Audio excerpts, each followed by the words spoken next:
Mga ka-homemates, it's Women's Month! Ayan! Panahon na para ipagdiwang mga kaibigan ang mga kahangahangang babae sa ating buhay. Mula sa ating mga nanay, anak, kapatid, hanggang sa ating mga tita at ate na laging busy pero palagi inspirasyon sa atin. Oo nga, Tito Efren. Diba? Diba, syempre, alam natin, marami talagang ginagampanan ng mga babae. Pamilya, di ba? Trabaho, at iba pa. Kaya mas maganda kung may ilang simpleng paalala para manatiling balance at masaya sa buhay. Exactly! And today mga kaibigan, we're sharing some simple rules of life for women. Little reminders that help you shine for yourself and your family. Alright, syempre maraming mga simple rules Ayan of na. life yan, Tito Efren. Totoo yun, Isa-isahin na mga natin. Rule number 1, we have Go to ahead. love and value yourself. As women, it is important that we also learn to love and take care of ourselves because when we are happy, healthy, and at peace, we can give the best love and care to our families. Okay, rule number 2, put family first, but don't forget yourself. Family is very important to every woman, but remember, taking time for yourself is not selfish. That's Because when we take care of ourselves, we become a stronger support system for our families. And of course, we have rule number 3. Stay strong in Yun. every challenge. Life may bring many challenges, but women are known for their strength and resilience. In every difficulty, we rise again not only for ourselves, but also for the people we love.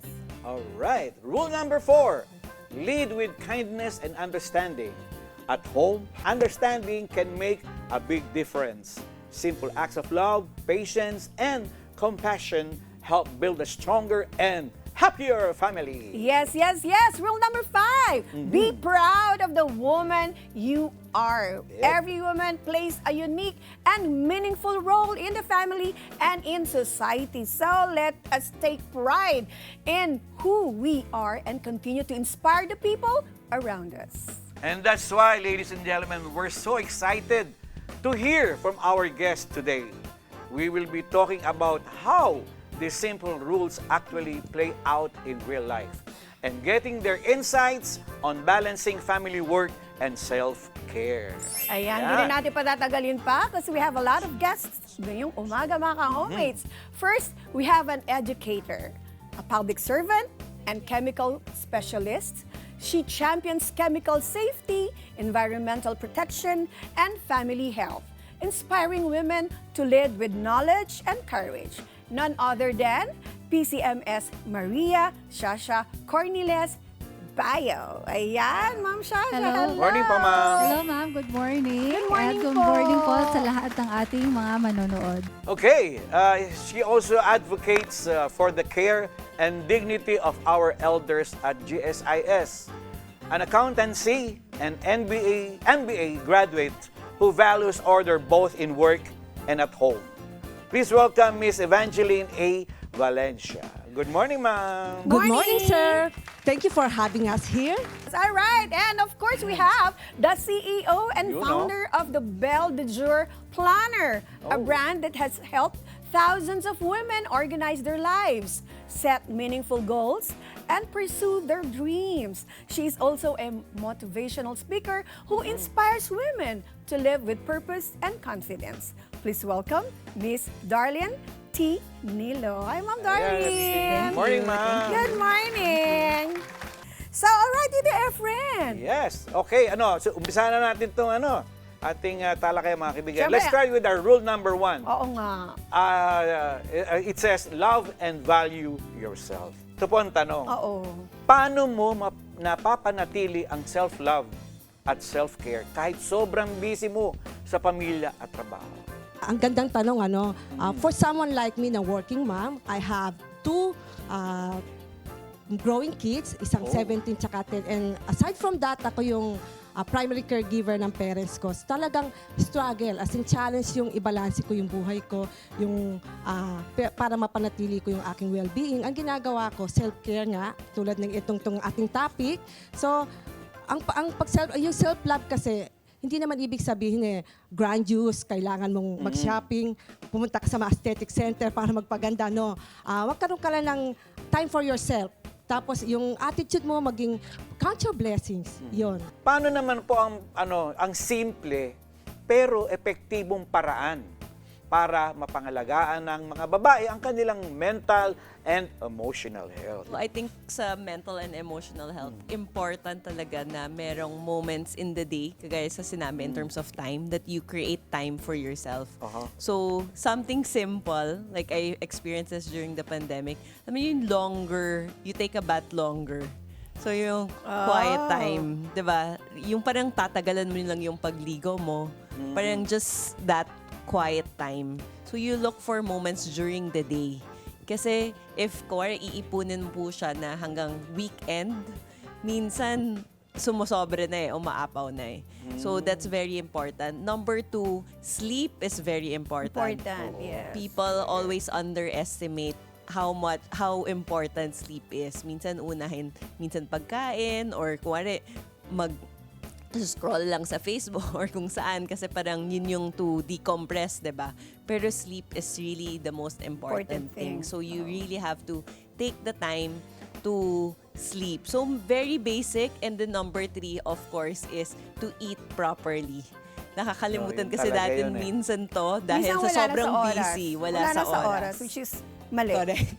Di ba? Hindi, meron ako narinig, or yung ibang mga friends ko ginagawa ito, Ma'am Darlene, no? Usually, yung iba, hindi tayo nakakain ng hindi kasama ang mga friends. Right? Gusto nyo may kasama kahit isa. Pero dapat daw, once in a while, meron din daw tayong time na lumabas na mag-isa, kumain tayo mag-isa. Parang, maiba naman, or you have time na mag-isip. Mag-isa. Is it true? Totoo, ginagawa nyo ba ito minsan? Okay, go ahead, man. Na Yes, mag-isa? ma'am. Kailangan din natin ng me time para makapag-recharge, makapag-reflect. Kasi mas magiging effective tayo. Yung kumakain tayo mag-isa, ha? Wala tayong kasama. Yes, oo. Ako, mas gusto ko yung minsan yung mapag-isa kasi nakakapag-isip ako, nakapag-reflect ako. And through that, nami-maintain natin yung physical and mental health natin. Pag may time din tayo for ourselves. Yun yung tinatawag na self-love and self-care. Yes. Yan. Tsaka, if I may add, aside go from ahead. that, like, kung may mga kids tayo, di ba, huwag tayong mag-guilty. Kasi, di ba, gusto natin, dahil mga bata pa sila, we have to create memories with them. Parang, ang ibang mamis kasi, kapag may self-time sila, umalis silang kumain silang mag-isa, parang nagigilty sila. So, Nagigilty, alam niyo, Oo nga. it's a necessity. Hindi pagiging selfish yung ganon. Actually, it's necessity para tayo mga Iba na babae. mi-misinterpret, Oo, parang ganun. yung well-being natin, mapanatili natin. So we really need yung ating mga yung me time. I think yung isang magandang perspective din is yung me time or that moment na kumakain ka mag-isa, pwede mong pansinin na naiilang ba ako kumain mag-isa? Bakit kaya ako naiilang kumain mag-isa? So those are questions you can ask yourself when you're alone.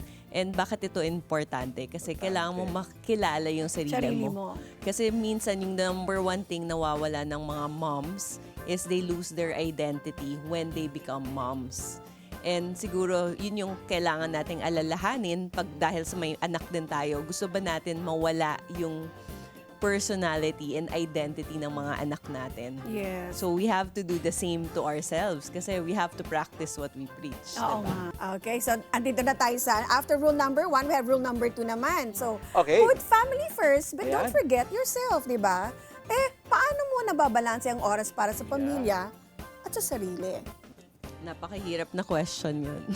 Kaya niya yan. Pero yung important thing na parang to balance time for yourself and your family is parang it's really knowing what's important at this time. Kasi parang a lot of people feel like kailangan equal time, equal parts yung pag-distribute mo ng oras or kuwari, yun nga, uunahin mo lahat family. But you need to be able to see ano ba yung pinaka-importante right now at this moment and just being in that moment. So, kuwari, let's say, if there's parang kung kakain for dinner, it's really being fully present. If you have time for yourself, you communicate that also sa family mo na I need time for myself. So sa akin, I have a 8 and 10-year-old. So nag-birthday na sila. So it's really na I tell them na mommy needs time. So I need time for myself. I just tell them I need time. Kung I have a bad mood, I'm not feeling well, I communicate it to them. So parang it's clear. So at the same time, you're teaching them also na they can also do that. They can give time for themselves also. So, napaka-importante ang communication. Usap talaga kailangan. Oo. Importante. Hindi pwedeng tahi-tahimik lang. Tama. Tsaka sa case ko naman, since I work in Manila, I get to be with my kids lang po to every weekend. So, I make it a point na pag weekends talagang quality time. Na kahit may sarili room yung mga anak ko, sa kanila natutulog sila with me. Aside from that, yung para mabalanse ko din, binibigyan ko din sila ng mga task sa bahay. Kasi ayokong ako lahat eh. Di naman ako superwoman eh. Tama. Siyempre, kailangan, meron din silang mga gagawin. Para sa ganun, ma-divide yung mga dapat kong gawin sa bahay.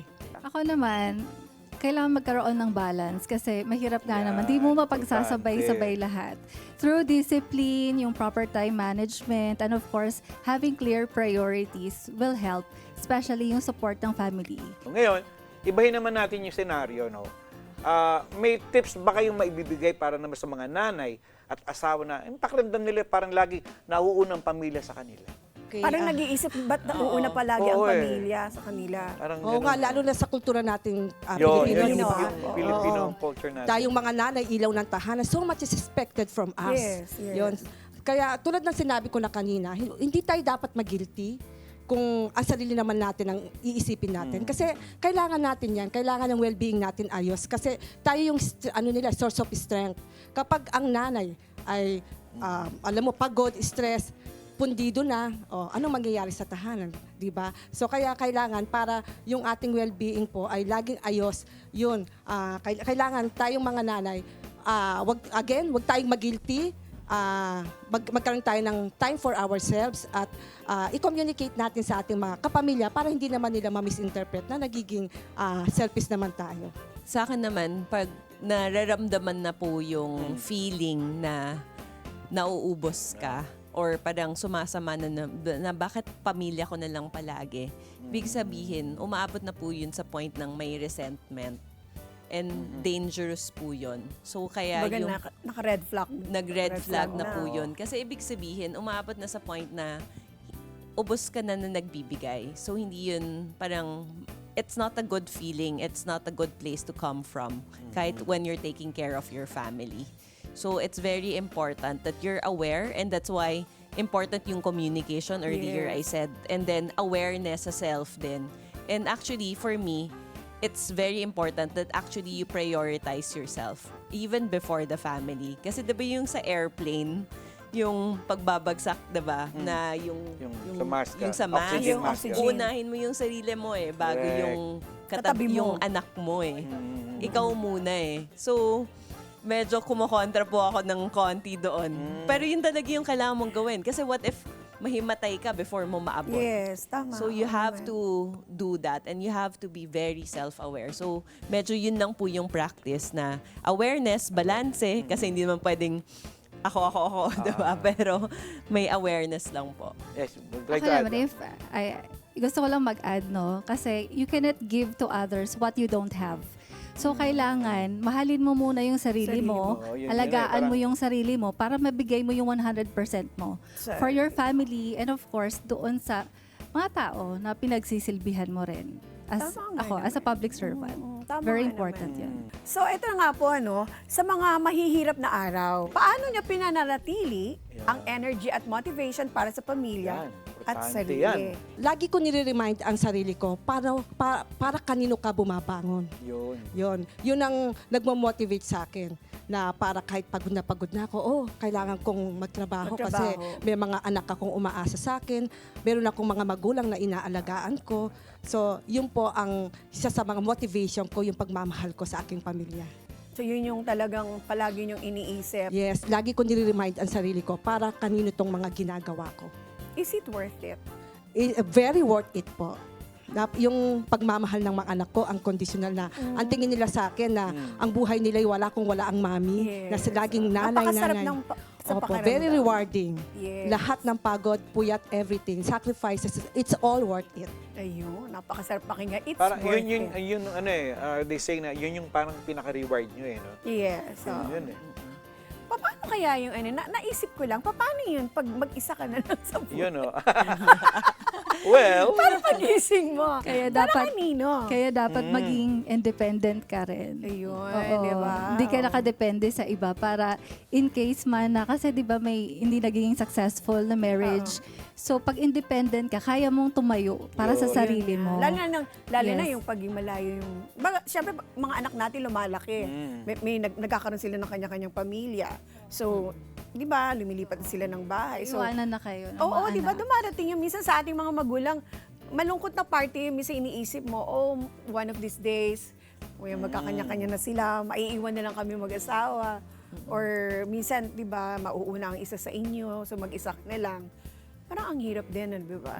Kaya importante na kahit may pamilya tayo, mayroong mga kaibigan din tayo. Yun. kailangan may That's ano true. I think yun, yung sinabi po nila na in terms of identity, napaka-importante yun. Pero in terms of staying strong in every challenge, yung paniniwala ko naman po is dapat it's a conversation na pinag-uusapan ng pamilya. Kasi parang kaya minsan ang hirap ng certain challenges kasi feeling mo mag-isa ka. So, especially, syempre depende naman kung anong age ng mga anak natin. Syempre, hindi naman pwedeng 2 years old, nalalabasan mo ng mga problema. But I think it's very important to have honest conversations on challenges sa buhay. Para alam din ng mga anak natin na kapag pinagdaanan nila to, pag malaki na sila, meron din silang pupuntahan. Kasi parang kumbaga part siya ng culture ng family na pwede nating pag-usapan ang mga hihirap na bagay. Pwede nating solusyonan siya together. Pwede tayong magtulungan kung paano natin itong susolusyonan. Para hindi lahat din sa weight ng mommy, weight ng daddy. But again, you balance it because you're still the adult. Diba? Ayun, yes. But very important to just introduce a support system na culture. medyo kakaiba tong sasabihin ko. Kakaiba na naman. Siyempre, stay strong in every challenge. Take note ano ang pinakamalaking hamon na hinarap nyo bilang babae sa pamilya o trabaho? At paano nyo ito nalampasan? Ako, very challenging talaga sa akin yung pagmamanage na public servant ka, you're a full-time government Yun. employee, and full-time, at the same time, full-time mother din.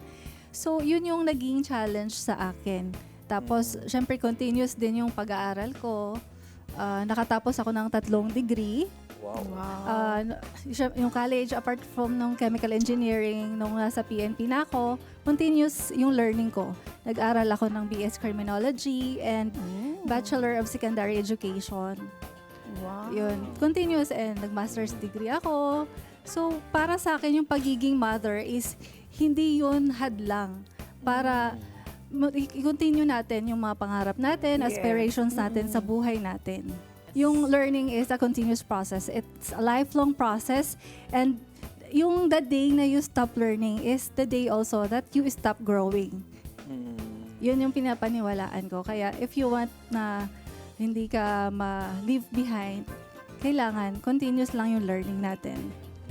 Para maging mas productive din tayo sa work natin. And of course, maging inspiration na rin sa mga kababaihan, na mga mothers na rin. Yes. Ako kasi, kanina na-mention ko na I work in Manila at yung mga anak ko nasa Pampanga, and I get to be with them lang tuwing weekends. Tapos, aside from that, sabi nga nila tayo mga babae, we have so many responsibilities, daughters, mothers, asawa. Ako, bukod doon, caregiver din ako ng parents ko. And because they are old na, medyo sabihin na nating mahirap na silang pakisamahan, siyempre mga cranky. So challenge sa akin yun na I have to always remind myself na ito yung, ang mga parents ko hindi sila burden. This is my chance, privilege ko to give back to them. Siyempre minsan drained na din ako, ang dami kong responsibilities. yes. I work, So, napakalaking challenge po sa akin noon. Kasi siyempre, not all the time okay ako. Lalo na nasa perimenopausal na tayo. Yeah po. Siyempre, minsan yung hormones natin nakikisama, di ba? So, you really have to be intentional na always remind yourself na magulang mo yan, kalma ka lang, yon. At everyday challenge sa akin yon. Yun nga, again, maging intentional tayo, remind natin lagi ang sarili natin na kalma lang at yung faith natin kay God. Lagi nating paggising mo pa lang sa umaga, isurrender mo na lahat sa Kanya, bigyan ka ng lakas para yung journey mo throughout the day maging maayos. Yes, nice. Naku, ang ganda ng sinabi nyo, Ma'am Vance. In addition sa mga sinabi po nila, yung energy management, I think it's something na women need to manage on a day-to-day basis kasi madami nga pong roles na piniplay, Oo. 'di ba? Tapos right now, 'di ba, women also you're also parang double income household is necessary sa ating situation right now sa Philippines. So parang ang dami mong binabalanse. And I think yun yung challenge na bilang babae is really how do you manage your energy for yourself, for your family, for the work that you're doing. And be, in a way, a role model. Kasi, in a way, gusto mo ring ipakita sa mga anak mo na, again, pwede mong i-pursue kung ano yung mga pangarap mo, mag-aral, magtrabaho, kahit babae, kahit mom ka. So, I think yun yung pinaka-challenge that you manage all of that and you take the time. Kasi lahat tayo iba-iba eh. So, minsan, kung ka-copy and paste mo lang ba yung strategy ng isang mom, hindi siya pwedeng ganun din eh. So, you have to take the time na intindihin yung sarili mo. Sarili mo. And paano ko siya mapapawork sa sitwasyon ko. Okay, may isang tanong pa ako. Ito ngayon. Paano nakakatulong ang resilience ng isang babae sa kanyang pamilya? Actually, both parents naman po. Parang kung paano sila mag-handle ng mga yung challenges, mga proper problema sa way. buhay, yun yung napapamana natin sa mga anak natin eh. So, minsan yung hidden beliefs doon nanggagaling. Minsan yung pananaw natin sa pera, relationship natin with money, nanggagaling din yun sa parents natin. So, ganun din siya sa resilience. Paano ba siya nahahandle ng mga challenges? Kaya yung kanina sinasabi ko, napaka-importante in a family na kaya yung pag-usapan pag may mahirap na bagay.